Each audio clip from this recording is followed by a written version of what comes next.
The fake lives that people experience here, where people depend on social media as their first advisors, depend on people's minds and people's thoughts whenever they are undergoing issues, instead of finding true consultants and true advisors in their respective places, instead of following honest people who can give them a true advice.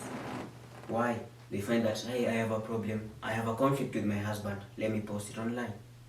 But truly, to be honest, someone said that we don't want to listen to your issues, we also have our own. But here, we are here to take them up, we are here to welcome you and tell you that there is someone listening, there is someone who is keen.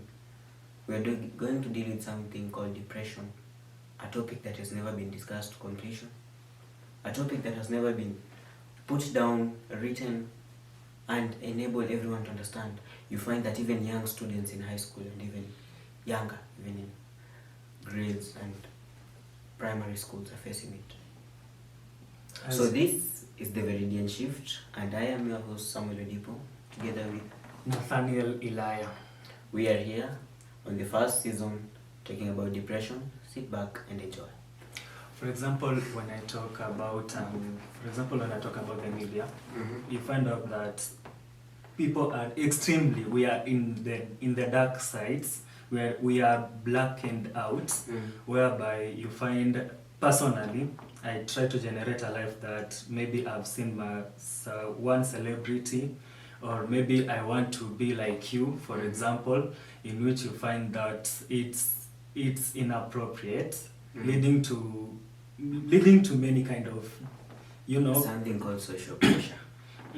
Exactly. Now you find okay, the outcome, for example, when you come to label it, you find out that for instance, the social media, the friends I'm socializing with, deep inside, what I always post, they want to see. Yeah. They want to see the happiest part of me. Yeah. Personally, when I try to find out that one person who can relate the story deep inside, there's no one, because what they're waiting for is that when you are dancing, when you're smiling, you see, but there's no one, that one person who can understand how you feel inside, leading to depression, whereby you just want the silence. You develop no interest on nothing at all. And you find that this problem here, it occurs to many people. And not to be gender biased, but for us men, for us boys, for us guys, it really eats us from the inside, devour us and consume us to the point where it's a point of no return. You understand me? Yeah. You might find me, I find a funny post on TikTok, I find a funny post, or I do something funny to post it online, and then someone wonders, does this guy really has a bad day? Kuna siku, is there a day he will just post something maybe when he's crying? No, because he knows that I am supposed to be a man, I'm supposed to find solutions for myself, I'm supposed not to cry for anything. You see? Another thing, we as men tend to hide our own emotions and hide our own feelings based on the common term being said that culture, you are be a man. Be a man. A common phrase. Exactly. Stand for yourself, or whatever you are circumcised, things like that. Yes, it does motivate at some point, but at other points you need to calm down. You need to share with someone. We are all of us are human beings, and at a point, before coming to gender, all of us experience the same thing. We come at the end of the day, all of us come at the drawing line that we need someone, that listening ear. We need help. We all need help. Exactly. So you find that in this point, where you were saying that the social pressure that you just introduced about posting fake lives on social media. You the person posting fake life. Yes, you are hiding the pains on your back, you are hiding the scars for just that one smile, so that millions and millions can enjoy. Because for your sake, you're being a hero for a child, you're being a hero. For a father, you're being a hero. For another mother or another sister. So that he can come and see your page, he can come and see your post and enjoy, say that this guy makes my day. But deep inside, you're hiding scars on your back. You're hiding pain, arrows shot at you, knives stabbed at your back. Very many pressures undergoing. You need not to fake it too much. It's going to be heavy on you. It's going to be too weighty to the point you find you cannot lift it by yourself. I saw there was a lesson I was attending online. A teacher, let's say a psychologist, was having a class. He called one of his students, gave him a glass and filled it with water. And he asked, if you hold it for 5 seconds, how does it feel? The student says it feels nothing. Okay. Then the psychologist, continued teaching. He continued talking about following on his topic. He was talking about, I think, goats. But truly, he was keen on the guy holding the cup. He was keen, if you notice. So then, after around 10 minutes, you notice that this guy starts shaking his hand. And he comes back and asks him, how do you feel? It's heavy. It's still the same glass, the same amount of water, nothing added. The same weight he was feeling in the beginning he is feeling right now. But what's the difference? He's feeling more weight. Why am I saying this? This is how stress comes to us. That at some point when I hold it like this, it doesn't feel anything. It's the beginning of it. But the more I keep holding it in, the more I keep struggling or surviving, as we used to term it, becomes too heavy. So that is when you need to call someone to give you a helping hand. Yeah, and that's why normally when depression comes in, when you have suffered under stress, so it starts with a single cell stress. A single cell stress. Yeah. Now you find that stress, they may pile, they have piled up, coming to depression, leading to depression. And which depression, I can say normally it's so hard. When you're depression, it's like addiction. It is hard to get. It's too hard to get out. Now it leads to extension of you have lost interest in everything. You cannot find your own joy and your own peace. You will. Yeah. It's very difficult. Many people, I've talked to many, and they say that sometimes they do feel like this. Maybe a very minimal interaction with parents, minimal interaction with friends, social judgment.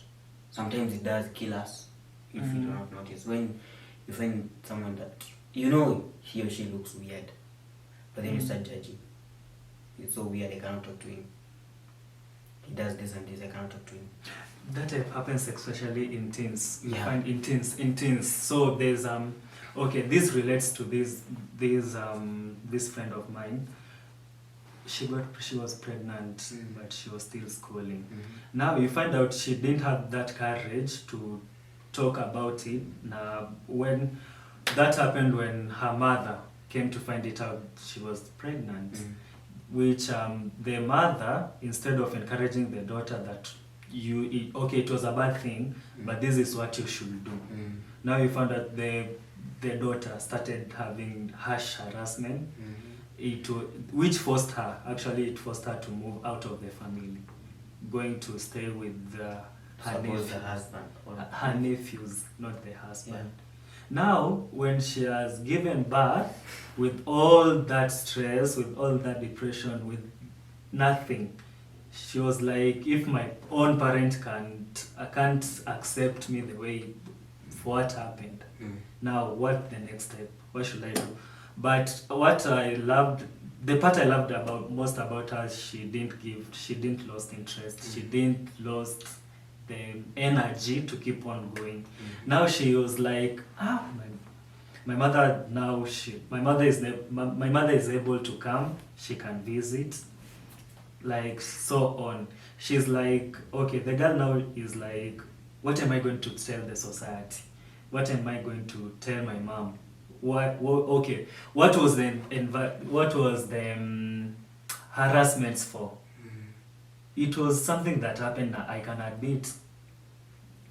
So that depression can lead, it's something that develops inside now. When someone doesn't find that appropriate time, the right time, okay, early enough to sort it, it leads to many conclusions. In which you are here, you are not the first one to suffer depression. You are not the first one to suffer it. Many people in the society, in the current society. Imagine you meet someone, he's laughing, yeah, smiling, actually, like there's nothing happening. That is the main thing that is draining us. Okay. Once people noticed that sometimes it happens due to the friendship that we once had, the few that we trusted.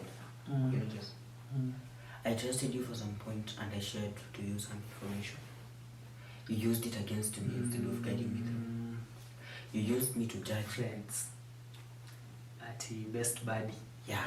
I'm your best buddy. I'm a best friend. Yeah. But yet again I come to find out that this same story I'm finding in someone else has had it. Because yes, we do agree walls have ears. But the first wall is your friend right next to you. Okay? And that's so bad. Because no one will open up until you notice that you cannot share something that I've told you. You notice? They will not open up once they remember there was someone I just told, the one that I trusted the most. A friend I can put before a brother. But yet again he did the same. So next time when I meet you, hey, how are you? I'm very fine, I thank you. Yes, I'm very happy. I'm just doing this and I'm going to do that. Yes, you seem to have a very happy life. I'm very happy. I'm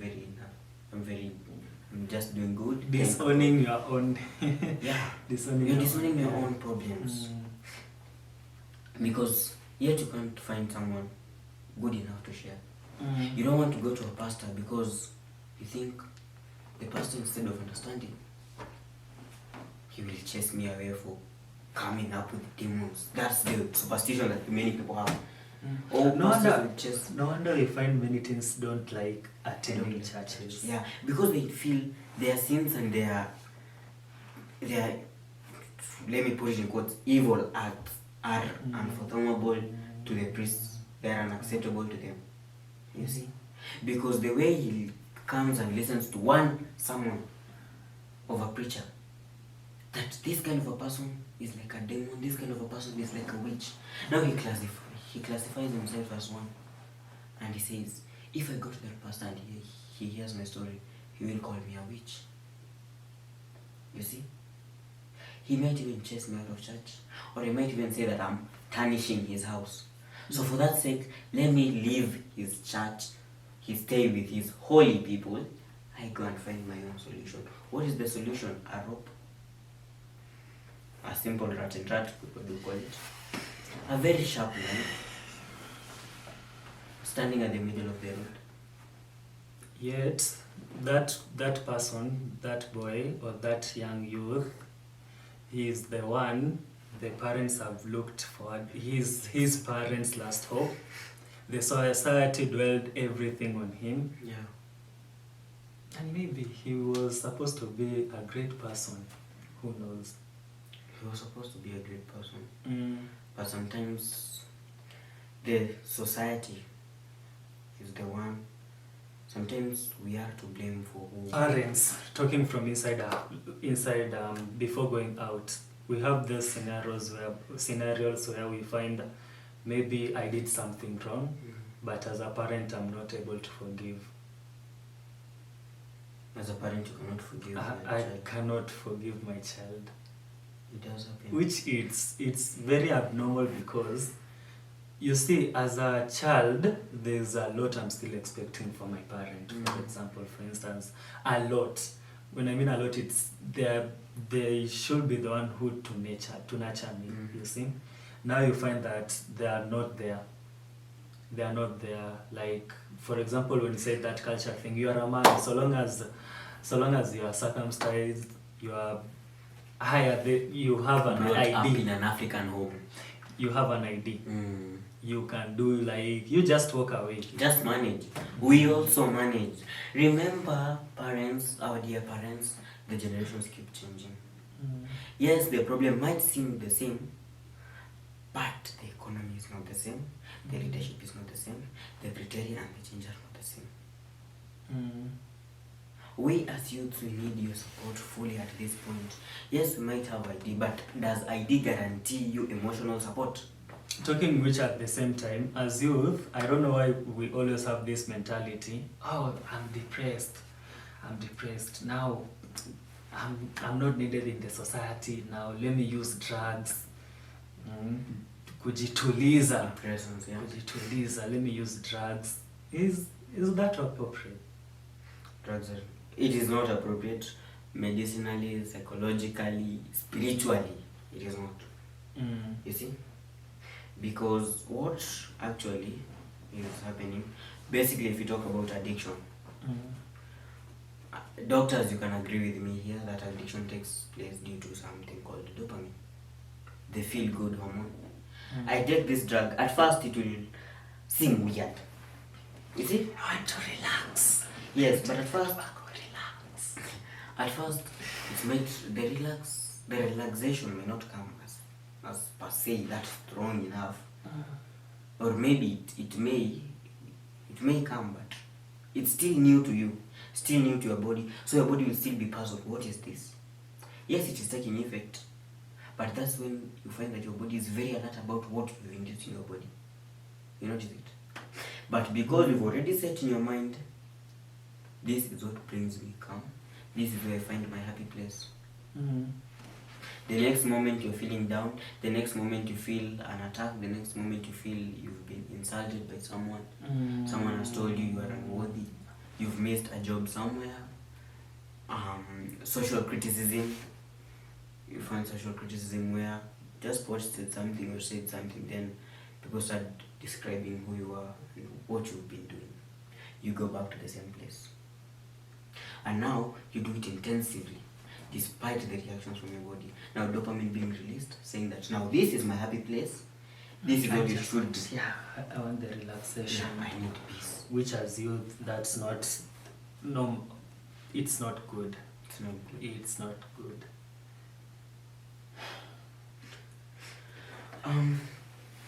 Talking about depression, at a point where there's someone who told me in school that depression can be a disease that cannot be treated. So you may find many people. It's true. Yeah, it is It's true. It's some sort of a disease that cannot be treated. Around us, look, around us, my good friend, around us, we are living with fake people. We are living in fake lives. Everyone wants admiration is, I just want to be like someone. No, let me just, there's competition. There's no helping. There's competition. It's competition. Yeah, actually now, when you go to ask someone for help, the first thing he gets in his mind, this one wants to get over me. You just want to compete with me. Yeah. That's all. Because I help you, you beat. What if he gets better than me? What if he gets more attention than me? You see, that selfishness makes your brother to lose his life because you do not want to share. You do not want to give something, some sort of a hobby to that person, because you want to be at the top by yourself. You know yourself, in one way or another, you did not get it right. You had help from someone, you had assistance, you had guidance, you had advice, you had criticism to tell you what is right and what is wrong. Be the first to guide your friend, to tell him that now this is wrong, let us do this and this. Don't tell him, go do this and this. Tell him, let us. So that he gets that we are in this together. If we are the same people who take our own friends the bad roads due to peer pressure, we can be the same person, the same people to redirect them. If you say, hey, let's go to and hit at a party, let's take some drugs, let's drive carelessly, why don't you put a stop and say, hey, let's just put a pause today. Let's just go and have sightseeing somewhere. There's always that one person you trust. There's always that one person you always count on, in which, sincerely, I can't allow myself to suffer depression and you're here. Why should I can't. Not unless you term it as if it's too private. No, that is where things get serious. When you see... I don't think if someone has ever experienced what I'm feeling. And even if you try to go and search online, maybe ChatGPT or whatever, it might tell you on a general basis what everyone has been talking about. Not really deep in what you're feeling. You see? And if I come to tell you, the first question that hits my mind, will you feel exactly how I feel? Will I find the empathy spirit? Or will I just give you what you will want to hear? You see? Or what I'll just impress you with what you want to hear. But you may find what you want to, what I want to hear has been said by too many people. Tell me what I need to hear. Okay?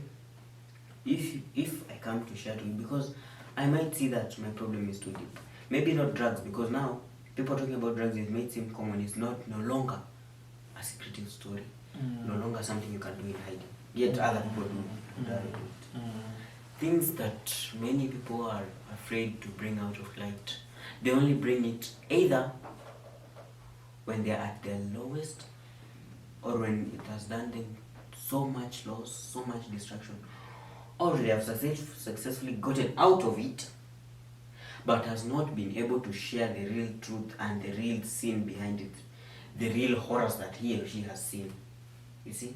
Now, someone who is stuck in this scenario, for example, pardon me if I say, remember we talked about some social or personal sins that youths do take.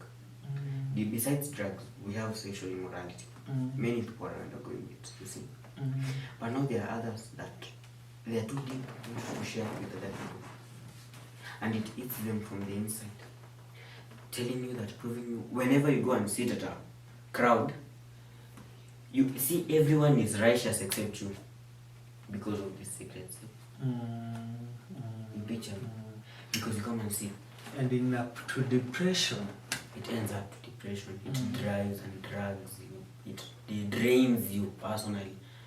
You find that, yes, you're giving the same response to everybody, but day by day, your shoulders. I'm still different from the rest. I can't fit in the gap because I have inner feelings that no one might understand me well. No one might help. As youth, let's join together as we try to embrace ourselves, as we try to explain ourselves, as we try to enable others to understand, enable you, for example, to understand me better, to have that one person who can give out an hearing ear, apart from having depression, feeling lonely in the society, feeling unwanted, ending up making very unwanted conclusions. Decisions that seem dire. You might find that, people do commit suicide, or people end up engaging in violence. Because, and in general, social judging, this guy is just crooked, grown up badly, brought up by unworthy parents.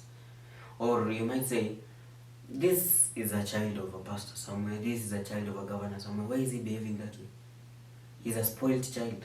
Look at what money has done to him, or look at what hard-headedness has done to him. You have not come down and think and see, yes, despite coming from a rich family, despite having strict parents, you feel me? Despite having strict parents, he is still human. The same way you saw someone somewhere sharing and crying on his or her story that I was feeling this and this, I had to the point where I ended up in drugs because of this and this. And you see another child of another person going under the same thing. In this current generation, we don't need a society of judgment, we need a society of hearing. Now, as we join together, as we have the same experience, as we try to share it out with you guys, enabling you that you're not alone. You're not alone in this depression thing. In this fight, in this battle. Yeah, continue watching us, and we have our next episode. And on the next episode, this was just a general overview.